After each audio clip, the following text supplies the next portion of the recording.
प्यारे विद्यार्थियों नमस्कार। स्वागत है आप सभी का आपके अपने YouTube चैनल आरपी स्टडी में। तो जो भी विद्यार्थी सीईटी एग्जाम 10+2 की तैयारी कर रहे हैं दोस्तों, सीईटी एग्जाम 10th लेवल की तैयारी करने वाले सभी साथियों के लिए ये क्लास बड़ी इंपॉर्टेंट है। क्लास को आपको ध्यान से पूरा देखना है दोस्तों, और लास्ट में कमेंट करना है कितने प्रश्न आपके सही होते हैं। आपको पता है आपका एग्जाम 22, 23 और 24 सितंबर को होने वाला है। आपके पास में बहुत ही गिने चुने दिन है। इन दिनों में आपको क्या पढ़ना है? राजस्थान जीके पढ़ना है। ये मैं क्यों बोल रहा हूँ? क्योंकि राजस्थान जीके से आपके एग्जाम में अधिक प्रश्न आएंगे। अगर राजस्थान जीके आप पढ़ लेते हो ना तो आपकी सीईटी आराम से निकल सकती है, ठीक है ना। अब देखिए राजस्थान जीके में कौन कौन से प्रश्न पढ़ने हैं, कौन कौन से प्रश्न इंपॉर्टेंट है, वो हम बात करने वाले हैं। तो आप इस क्लास को पूरा देखना, मैं पहले ही बता रहा हूँ। अगर आप क्लास को पूरा देखो तो ही देखना, आधा अधूरा देख रहे हो तो अभी आप छोड़ के जा सकते हो विद्यार्थियों, ठीक है ना। पहले अपना काम कर लो, फिर इस क्लास को आराम से बैठ कर पूरा देखो, और ये सारे प्रश्न आपको याद होने चाहिए विद्यार्थियों, ठीक है। तो चलिए क्लास का शुभारंभ करते हैं। इस क्लास की कीमत आपको है ना एग्जाम सेंटर पे जाओगे तब पता चलेगी कितने शानदार प्रश्न, कितने प्रश्न आपको एग्जाम यहाँ से मिलते हैं। तो चलिए विद्यार्थियों, तो ट्रस्ट की बात है, मैं क्लास का शुभारंभ करता हूँ। आप सभी एक बार क्लास को लाइक और शेयर करें और क्लास को पूरा देखें। क्लास का पहला ही क्वेश्चन आपके सामने, निम्न में से किसे मारवाड़ में सर्वप्रथम ऊंट लाने का श्रेय दिया जाता है? मारवाड़ में सर्वप्रथम ऊंट लाने का श्रेय वो किसे दिया जाता है? तेजा जी को, पाबू जी को, गोगा जी को या देवनारायण जी को? तो देखो मारवाड़ में सर्वप्रथम ऊंट लाए थे ना, वो लाए थे पाबू जी ने। क्या रहेगा सही उत्तर? पाबू जी को क्या है, सर्वप्रथम मारवाड़ में ऊंट लाने का श्रेय दिया जाता है। आपसे पूछ ले एग्जाम में, ऊंटों के देवता किसे कहते हैं? बिल्कुल, तो ऊंटों के जो आपके देवता हैं विद्यार्थियों, ऊंटों के देवता पाबू जी कहलाते हैं, ठीक है। अगर ऊंट बीमार पड़ता है तो पाबू जी की पूजा की जाती है, और जो रेबर जाति होती है ना वो ऊंट की पालक होती है और पाबू जी की रानी होती है। ये सारी बातें आपको पता होनी चाहिए। अगला सवाल आपके सामने दोस्तों, सीताबाड़ी का मेला है वो किस जिले में भरता है? सीताबाड़ी मेला बहुत इंपॉर्टेंट है। ये मेला कहाँ भरता है, फटाफट कमेंट करेंगे। बारा में, कोटा में, बाड़मेर में या चित्तौड़गढ़ में? तो देखो सीताबाड़ी मेला है ना, ये क्या है आपका? शेयरिया है ना, शेयरिया जाति का कुंभ कहलाता है। ये क्या है? शेयरियों का कुंभ कहलाता है मेला। और ये मेला कहाँ भरता है दोस्तों? केलवाड़ा गांव में। गांव का नाम है केलवाड़ा। केलवाड़ा गांव कहाँ पड़ता है? बारा जिले में। तो जो भी हमारे 12 कमेंट कर रहे हैं ना, सीताबाड़ी मेला कहाँ भरता है? केलवाड़ा 12 में भरता है। और ये मेला शहरी जातीय कुंभ कहलाता है। आपसे पूछ रहा एग्जाम में, शहरिया सरवाड़ी कहाँ निवास करते हैं? तो भी आपका उत्तर 12 ही रहेगा, ठीक है। 12 में सरवाड़ी के हैं वो शहरिया जनजाति निवास करती हैं। अगला सवाल आपके सामने आ चुका है, गीदड़ नृत्य हैं वो राजस्थान के किस क्षेत्र का लोक नृत्य है? बताओ गीदड़ नृत्य का संबंध किस क्षेत्र से है? मेवाड़ में, मारवाड़ में, शेखावाटी में, कोटा बूंदी में? गीदड़ नृत्य कहाँ पर करते हैं, कमेंट करेंगे दोस्तों।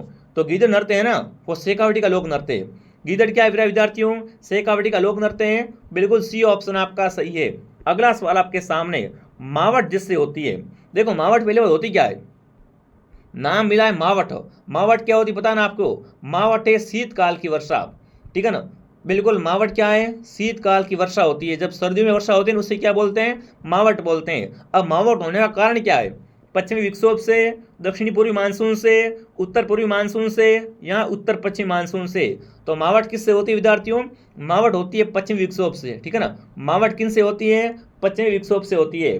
जो भी साथी ऑप्शन ए कमेंट कर रहा है, ऑप्शन ए आपका राइट है। देखो मैं सबके कमेंट देख रहा हूँ, तो सभी साथ में कमेंट और काउंट करेंगे, ठीक है ना। कमेंट और साथ में गिनते रहो कितने आपके सही होते हैं। अगला सवाल, दारी संस्कार का संबंध है वो राजस्थान में किस जनजाति से? भीलों से, मीणाओं में, ग्रासियों में या शहरियों में? देखो दारी संस्कार होता है ना, ये किन में होता है विद्यार्थियों? शहरियों में। दारी संस्कार का संबंध है वो किससे है? शहरिया जनजाति से। जो भी शहरिया कमेंट कर रहे हैं, शहरिया ऑप्शन आपका राइट रहेगा। अगला सवाल आपके सामने आ चुका है, वल्लभ संप्रदाय का प्रमुख केंद्र है। बताओ वल्लभ संप्रदाय का प्रमुख राजस्थान में केंद्र कौन सा है? केंद्र का मतलब क्या होता है? प्रमुख पीठ, है ना। वल्लभ संप्रदाय की प्रमुख धार्मिक पीठ कहाँ पर विद्यार्थियों? शाहपुरा में, नाथद्वारा में, सलेमाबाद में या मानसरोवर में? तो वल्लभ संप्रदाय का प्रमुख धार्मिक केंद्र है वो आपका नाथद्वारा है। और नाथद्वारा कहाँ पर है विद्यार्थियों? नाथद्वारा राजसमंद में। नाथद्वारा कहाँ पर है? राजसमंद में। ये क्या है दोस्तों? आपके वल्लभ संप्रदाय की धार्मिक पीठ है, केंद्र है। अगला सवाल, बिलों में भगत पंथ की शुरुआत किसने की थी? भगत पंथ और संत सभा बहुत इंपॉर्टेंट है, कमेंट करना है। बिलों में भगत पंथ की स्थापना किसने की थी? गुरु नानक ने, नानक भील ने, गुरु गोविंद ने या मोतीलाल तेजावत ने? तो भगत पंथ की स्थापना करने वाले कौन थे? गुरु गोविंद। जो भी गुरु गोविंद कमेंट करा है ना, गुरु गोविंद ने क्या किया था दोस्तों? भीलों के सामाजिक उत्थान के लिए भगत पंथ संत सभा, इनका क्या किया था? शुरुआत की थी, इनकी स्थापना की थी। तो यहाँ पर सी ऑप्शन आपका करेक्ट है, गुरु गोविंद। आगे बढ़ते हैं। अगला सवाल आपके सामने, राजस्थान का कौन सा वृक्ष है वो जंगल की ज्वाला के नाम से प्रसिद्ध है? बताओ भाई, जंगल की ज्वाला किस वृक्ष को कहते हैं? नीम, खेजड़ी, पलास या पारस पीपल? जंगल की ज्वाला है, जंगल का आभूषण होता है ना, वो किससे कहा जाता है? पलास वन को। पलास का वृक्ष क्या कहलाता है दोस्तों? जंगल की ज्वाला कहलाता है। जो भी यहाँ पर पलास कमेंट कर रहा है ना, पलास ऑप्शन आपका सही है। अगला सवाल आपके सामने, प्रसिद्ध 84 खंभों की छतरी कहाँ पर है? 84 खंभों की छतरी कहाँ पर? फटाफट कमेंट करेंगे दोस्तों। एक क्लास मॉर्निंग 8 बजे आती है, एक क्लास दोपहर 2 बजे आती है और एक क्लास शाम को 9 बजे आती है। इन तीनों को ज्वाइन करना है और 9 बजे वाली क्लास लाइव आती है, उसको आप क्या करें साथियों, सभी ज्वाइन करेंगे, ठीक है ना। बिल्कुल, अभी देखो समय बहुत कम आपके पास में है। अगर आप अंतिम दिनों में ये क्लास ले लेते हो ना, तो आपका सीईटी में आराम से बेड़ा पार है, आराम से आप सीईटी क्वालिफाई कर सकते हो। अब देखिए, प्रसिद्ध 84 खंभों की छतरी कहाँ पर है? बूंदी में, कोटा में, जयपुर में, रणथंभौर में? तो यहाँ पर आएगा बूंदी। 84 खंभों की छतरी है वो बूंदी में है, ऑप्शन ए आपका सही रहेगा। अगला सवाल आपके सामने, ढाई शाखे के लिए प्रसिद्ध दुर्ग कौन सा है? कितने शाखे दोस्तों? ढाई शाखा हुआ था। कितना? 2 शाखा और 1 आधा शाखा हुआ था, मतलब 2.5 शाखा।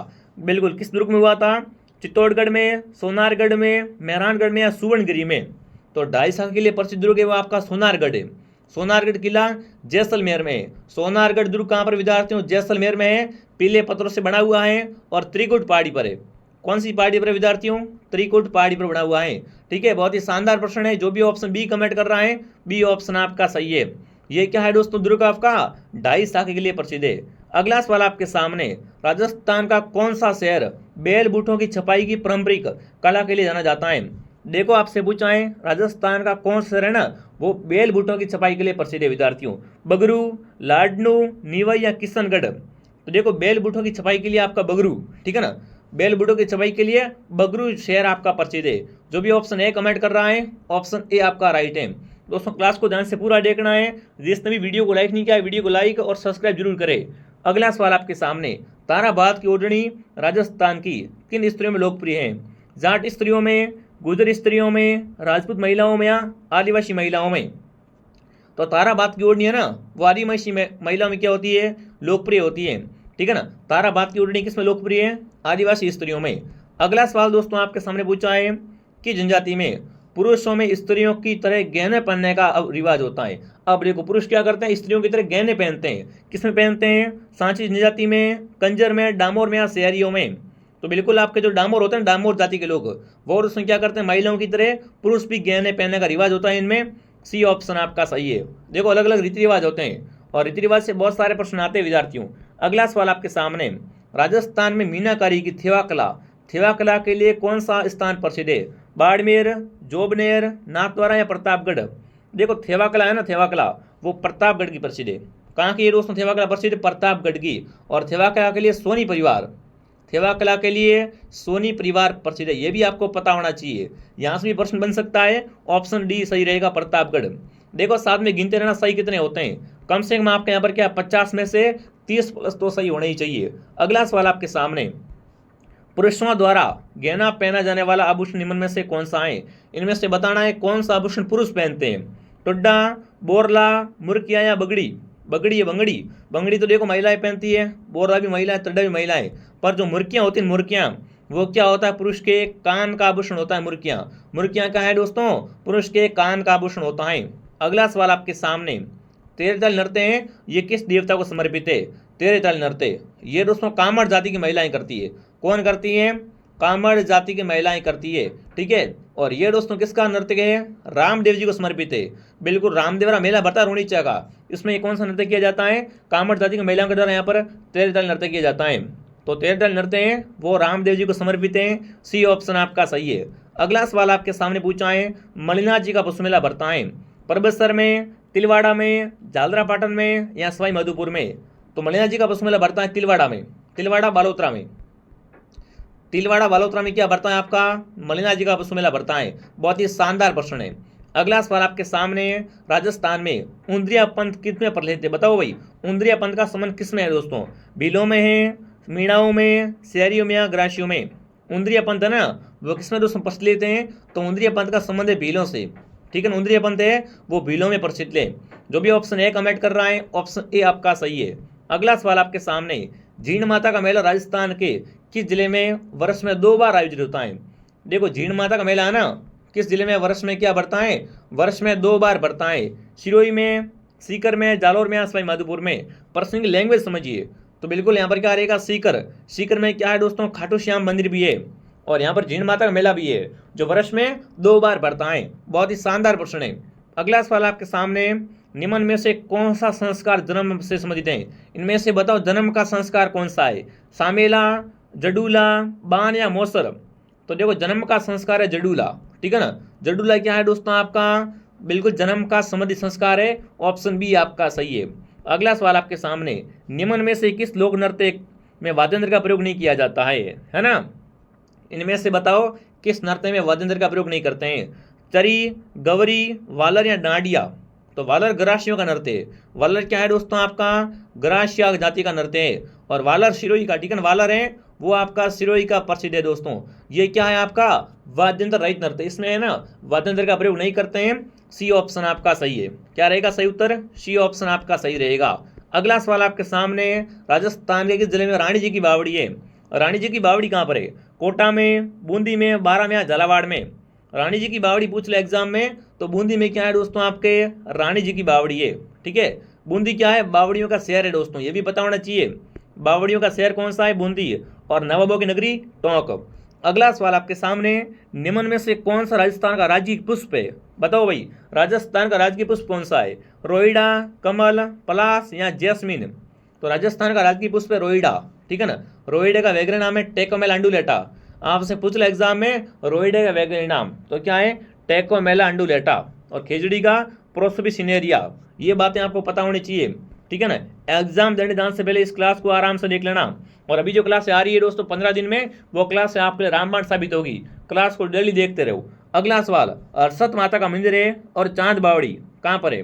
दौसा में, अलवर में, जयपुर में, सवाई माधोपुर में? देखो चांद बावड़ी आपका मेरी दौसा में है, साथ में ही आपका अरसत माता का मंदिर भी कहाँ पर है? वो भी आपका दौसा में ही है। जो भी ऑप्शन ए कमेंट कर रहा है, ऑप्शन ए आपका सही है। अगला सवाल आपके सामने, राजस्थान के कौन से क्षेत्र में शुक्ल पंचमी को गुलाबी गणगौर मनाई जाती है?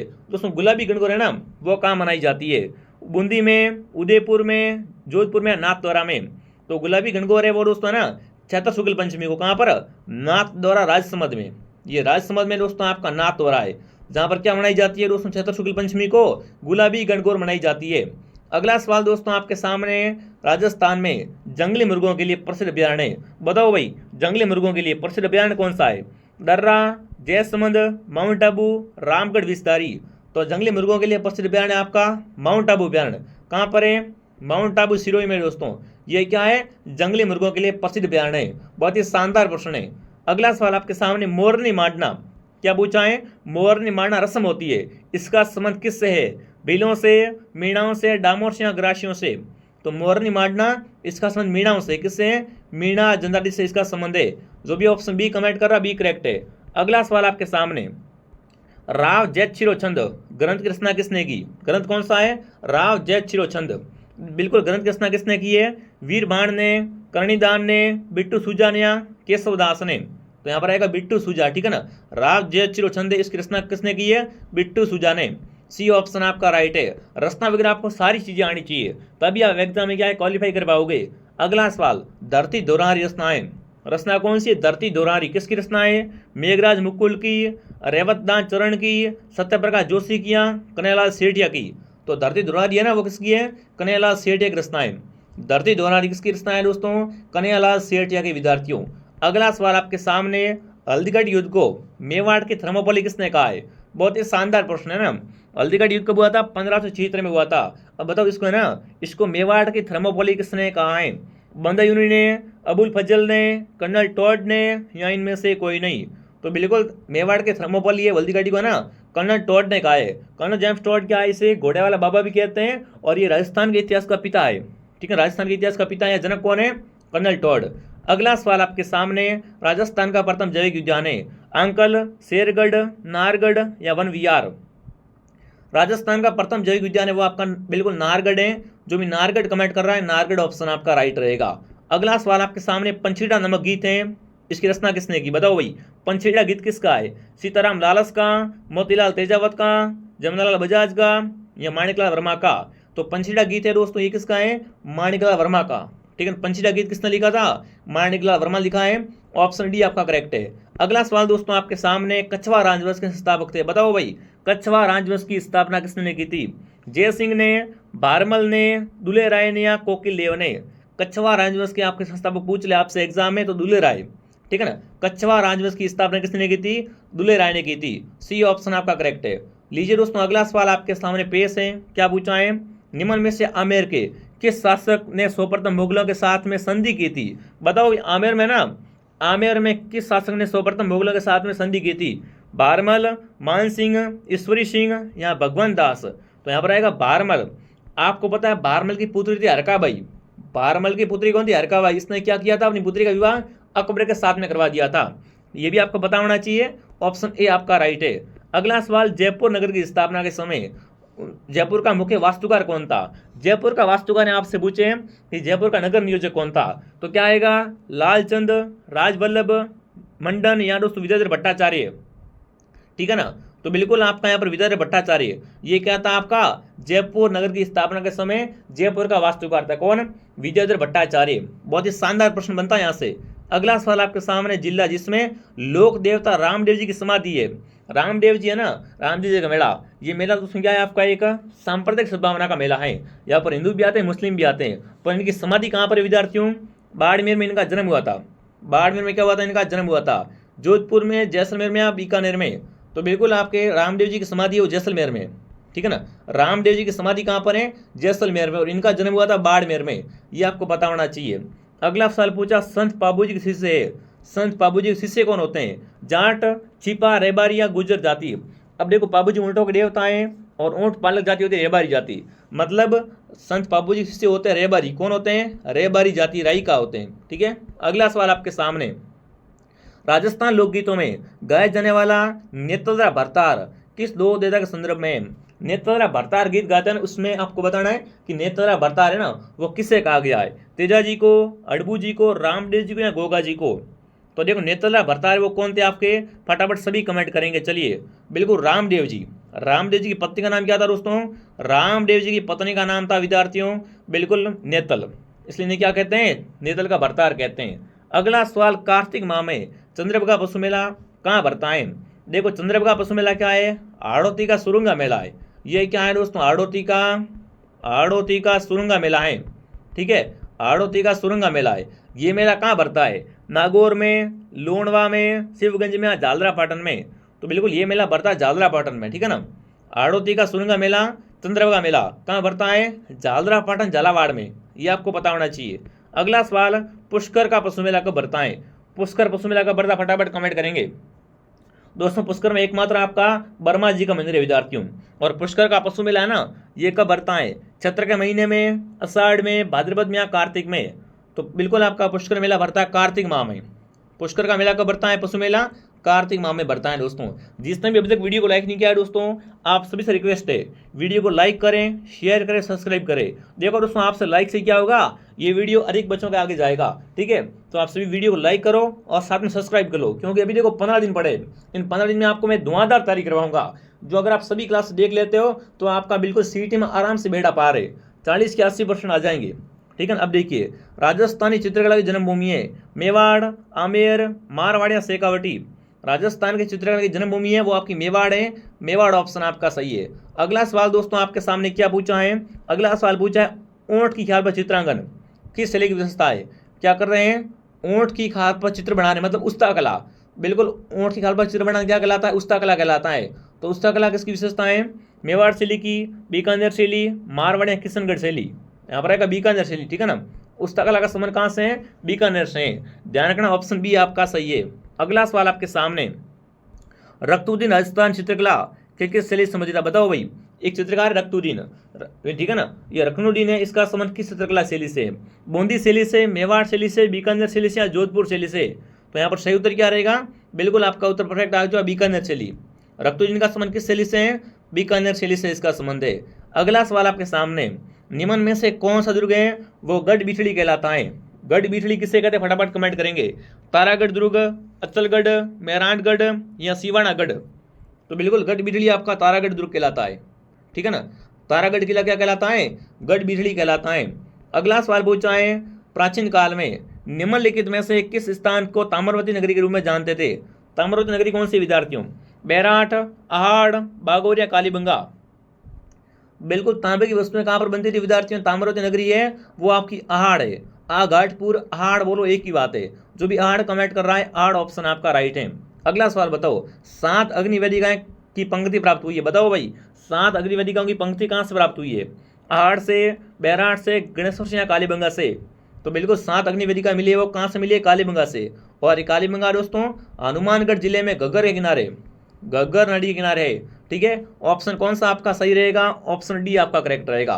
लीजिए दोस्तों अगला सवाल आपके सामने पेश है। गणेश्वर सभ्यता का विकास है वो किस नदी के किनारे हुआ? बहुत ही अच्छा प्रश्न पूछा है। गणेश्वर सभ्यता का विकास किस नदी के किनारे हुआ? लोणी, घग्गर, बनास या कांतली?